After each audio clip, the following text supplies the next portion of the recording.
नबी पाक सल्लल्लाहु अलैहि वसल्लम पहाड़ पे बैठ के पढ़ते थे रात को, तो वहां ना अबू सुफियान भी आ गए सुनते सुनते, क्योंकि इन्होंने पाबंदी लगाई हुई थी कि कोई भी बंदा वहां ना जाए, सोशल बाइकाट माज़अल्लाह किया हुआ था, कोई ना उधर जाए। तो सुनते सुनते अबू सुफियान आ गए।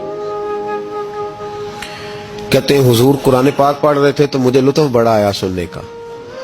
तो वहां एक करीब झाड़ी थी, तो अबू सुफियान झाड़ी में बैठ गए। सारी रात नबी पाक ने कुरान पाक पढ़ा और सारी रात इन्होंने सुना। हमें उतना जायका बात सुन के भी तो आना चाहिए ना। कहते हैं अब मुझे नहीं पता था कि अखनस बिन शुरैक भी कहीं आया हुआ है। उसने भी वही भी ये देखने आया कि कहीं कोई वहां आया हुआ तो नहीं। वो भी किसी कोने में झाड़ी में बैठ गया। हुजूर कुरान पाक की तिलावत फरमाते रहे, वो सारी रात सुनता रहा। उधर से कहीं अबू जाल भी आ गया। पत्थर दिल था, पर मेरे मुस्तफा कुरान पढ़ते थे तो कान उसके भी खड़े हो जाया करते। सारी रात तिलावत सुनते रहे। तीनों पक्के काफिर झाड़ियों में बैठकर तिलावत सुनते रहे। सुबह जब जाने लगे तो मुलाकात हो गई। तू किधर आया था? उसने कहा पहले तू बता, तू किधर आया था? मैं तो आया था देखूं कोई आया तो नहीं। मैं तो, तू किधर? उसने कहा मैं भी यही देखने आया था कि यहाँ कोई आता जाता तो नहीं। अबू जाल ज्यादा शातिर था, कहने लगा खबरदार कल कोई ना आए। आज तो आ गए, कल ना आना।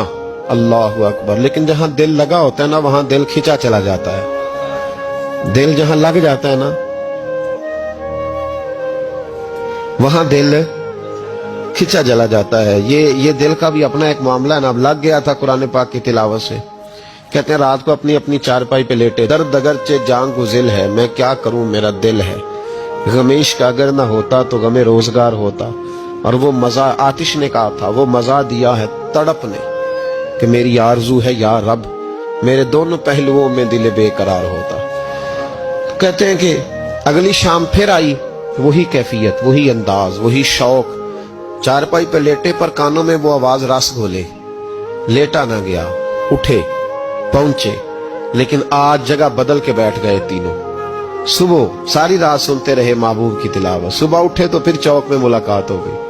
तू किधर आया था? तू किधर? अभी बात होने। अबू जाल जरा ज्यादा शातिर था, कहने लगा मैं तो तुम दोनों का ख्याल करने आया था, कहीं तुम दोनों तो नहीं आए, ये देखने के लिए आया था। अल्लाह अकबर। 3 दिन मुसलसल आते रहे और मेरे मुस्तफा करीम का सारी रात कुरान पाक सुनते रहे। अब अखनस बिन शुरैक कहते हैं कि मैं पूरा करीब आ गया। मेरा दिल कहता था कि ये सच्चे हैं। कहते मैंने तीसरे दिन मशवरा किया। मैंने कहा यार पता तुझे भी है मुझे भी है कि नहीं आना, पर उनकी आवाज ऐसी है, वहां लज्जत ऐसी है, नहीं ना रहा गया तुझसे भी। मान क्यों नहीं जाता कि सारी बातें अपनी जगह पर उनकी बात कानों से होके दिल में उतरती चली जाती है। मानता क्यों नहीं? अखनस बिन शुरैक कहते मैं पूरा करीब आ गया, पर अबू जाल ने मुझे फिर गुमराह किया। कहने लगा यार यहीं रहे हैं, बचपन भी यहीं गुजारा है, माज़अल्लाह 2 हाथ हैं 2 आंखें हैं, सारा कुछ वही है, कान पट्टियां सफेद हुई हैं तो कहते मैं अल्लाह का नबी हूं माज़अल्लाह। उसने वसवसा अंदोजी की तो कहते मैं फिर बैक हो गया। आप क्यों नहीं उस शख्स को जानते जो वसवसा अंदोजी करता है? आप उस जगह कैसे चले गए जहां वसवसा अंदोजी होती है? याद रखें उस जगह जाएं जहां जाने से दिल साफ होता है, जहां जाने से दिल का जंग उतरता है, आपके वसवसे दूर होंगे। वहां जाएं जहां ईमान की, यकीन की, तयक्कुन की दौलत बढ़ती है। क्यों वहां जाते हो जो बैक कर देते